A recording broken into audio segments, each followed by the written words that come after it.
Okay. Studying seems like that's a pretty good theme for tonight, yeah? We know how important it is for do personal study and daily Bible reading, you know? A few reasons is it helps us stay close with our Father Jehovah, builds up our relationship with Him, yeah? It strengthens our faith in Him and all the promises that He can make for us. And of course, it helps us be able to handle all kind of daily challenges. Now, what's awesome is Jehovah gave us everything that we need for study daily, right? Obviously He gave us His word, the Bible. And then through the Luna guys and His faithful slave, Jehovah provide all kinds of spiritual food for help us understand the Bible more easy. But even though we know how important it is for study, even though we get all this spiritual food provided for us, it's still hard to stay regular with our studies sometimes, yeah? Well, how come? Well, we all struggle with something. We stay imperfect. We live in this imperfect world, right? We stay tired. We're busy with stuff, with work, family. Sometimes we may just get discouraged by someone or something that would happen, which then can just make us lose motivation for study. And then once we break some routine for study, it can fall apart quickly, yeah? In those times, we really appreciate when one brother or sister give us some encouragement, right? Maybe at some point in your life, you went to one brother or sister that maybe comments a lot at the meetings, or maybe they talk pretty good at the door in the ministry, yeah? So you try and ask them how they do personal study, you find, and how they find joy in doing their daily Bible reading. And then they give you some good advice and help you get on the right track. But now, imagine this. What if one brother or sister come to you and ask you for some advice on how to do personal study because they're getting a hard time? What would you say? Well, how would you encourage them?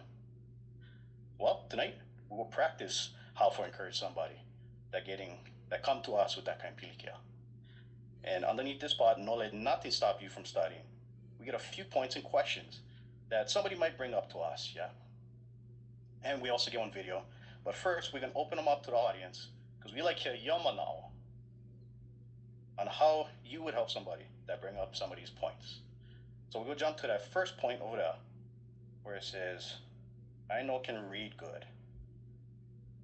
If somebody came to us, how could we help them with that? What are some suggestions that we could give to them? Brother Will. I would try tell them, try show them that we get like the audio recording kind of stuff on the website. Nice, that's a good one. Antiloki.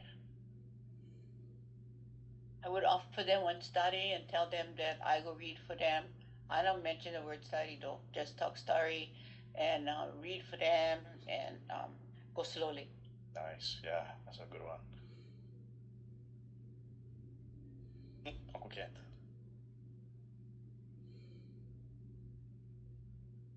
I think about pigeon. Not that I'm good, but the first time my tongue couldn't wrap around the pigeon words was tough. But then the more I read them, if I practice more, but now kind of more natural. So you just gotta practice and practice and practice. Exactly. Thank you. Okay, we gotta jump to that next point. Next point says, I don't like studying. Oh, we can help somebody with that one. Brother Zach in the back. This one probably a pretty common one we don't hear all the time, and I don't think anybody really likes studying. And so maybe we can tell them, I don't know, maybe try to make them interactive with yourself, like ask yourself questions, like for example, what does this teach me about Jehovah? Or I think one real important one is choose topics that maybe the person stay curious about instead of trying to force on routine. And then one nice scriptural principle behind that is Psalm 34:8, taste and see that Jehovah is good. And so meaning enjoyment can grow with experience, and so the more we do them, the more we're going to benefit and enjoy them. Yeah, nice. Just you myself. Okay.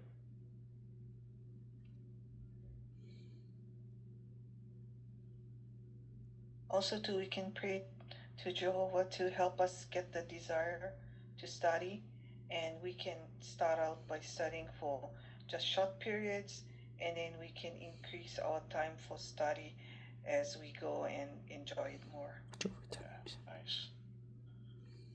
Okay, we will jump to that next point now. The number 3 point. I don't know where in the Bible for start reading or how much for read every day. How can we help somebody get this started?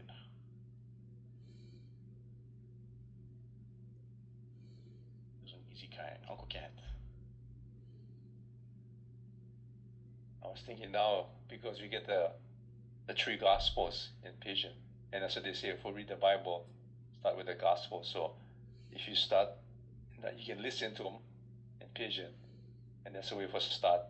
And then it can be one chapter, can be a few verses. There you go. Yeah. Sister Miley. Jehovah's Hui is so awesome. They put one reading schedule on the top of the website so can finish them up in 1 year. So tell us how much and you can check them off so you make them, like Zach said too, interactive.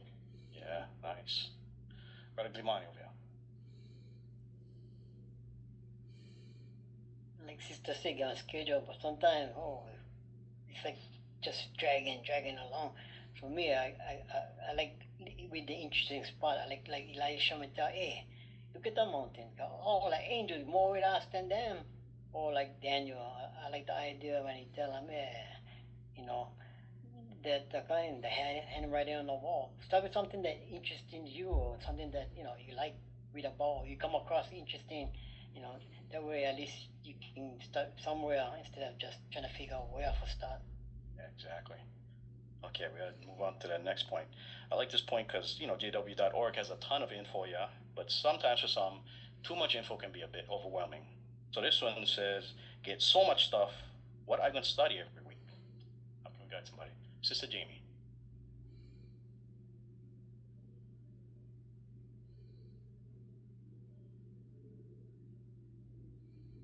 Well, besides with the meetings we can study for, just like Brother Sheldon and bring out, we can go ahead and see what we like study. Maybe doing self-examination and maybe things that we need to work on. We can look up some stuff on that and study that. Yeah, nice. My sister over here, right there, Mason. We have a beautiful brochure titled Scriptures for Christian Living. And that's a great place to go when we just really don't know what we want to study or what's going to interest us. We can go through those different titles at the top, like challenges, conduct, congregation, daily life, family, spirituality, qualities. These are all subtopics. And then from there, we click on it and then we could see which ones going to be for us: anxiety, associations, bragging, celebrations, and then we can click on it. There's so much topics. It's true, there is a lot, but as we read through the topics, we can pray for Holy Spirit to guide us to the one that we need to study. Thank you. Oh, Brother Mike in the back. Yeah, and tonight we're really talking about how to get into the habit of studying, learning how to like studying, because it's something you gotta learn how to do. And so, might be one good idea for study what interests you. If you see one point or something, scribble them down, and then go back to them later. In the world, they talk about doom scrolling online. Yeah, you start off because, I gotta look up this info about the taxes for my business. Next thing you know, you start watching videos of snakes chasing dogs. It's like, how I got here. But sometimes when we're doing study and research, that can be a good thing.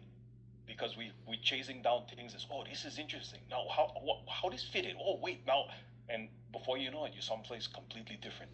And that can be really amazing sometimes with what we can pick up and what we can learn. Stay focused, but at the same time, follow what you like learn, what you like find out. Yeah, nice. Okay, we gotta move on to that next point. This is a pretty common one. I'm so busy, I no more time for study. Sister Bird. Something that really helped me was that illustration about the bucket of sand with the rocks. And we can find it in the Live Good Forever brochure, lesson 12 and point, I think it was 4. And there's the illustration there, and below it says if you fill up one bucket with sand and then try put rocks inside, not going to have room for the rocks. But if you put the rocks inside first, you're going to have room for put plenty sand back inside the bucket. And so same, if we put Jehovah's things first, like study, then we're gonna have room to do that and plenty other fun things too. Mahalo. It's done. The illustration tells about what's more important. So Philippians 1:10 talks about choosing the more important things, when in Pigeon she talk about say latest to the junk kind stuff.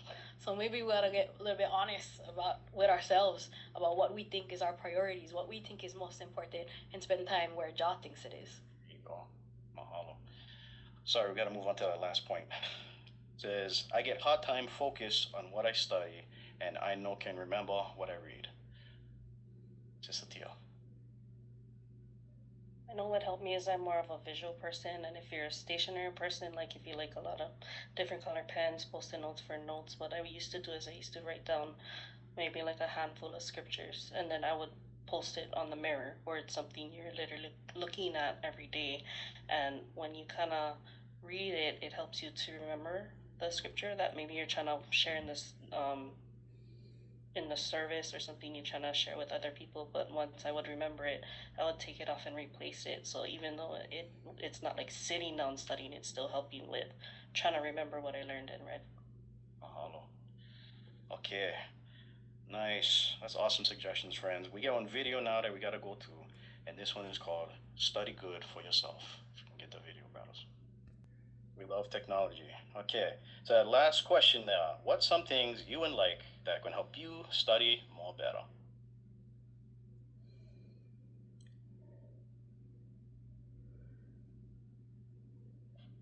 Sister Sophie. Sorry, I didn't see your hand. I like how it went say when we study, we start with one prayer and think hard about what I'm going to learn. And when I deep study, we can apply what we learn in our daily life. It's the important that I know only just start a study without deeply thinking about what I say studying, because if I just read them without doing the research, I might not know how Jehovah wants me to apply it in my life. Nice, that's a good one. Sister Mendez. And I like too how they encourage us for use the study tools like the cross references and research tools that we get. When we go deeper, like one brother described them like getting inside one submarine. As we go deeper, we start to see the details and the connections we never noticed before, like the people, the settings, and everything. And makes the Bible come alive, just like the sister said. It builds our confidence, our appreciation, and our love for Jehovah. Mahalo. Mahalo, everybody, for you guys' awesome comments.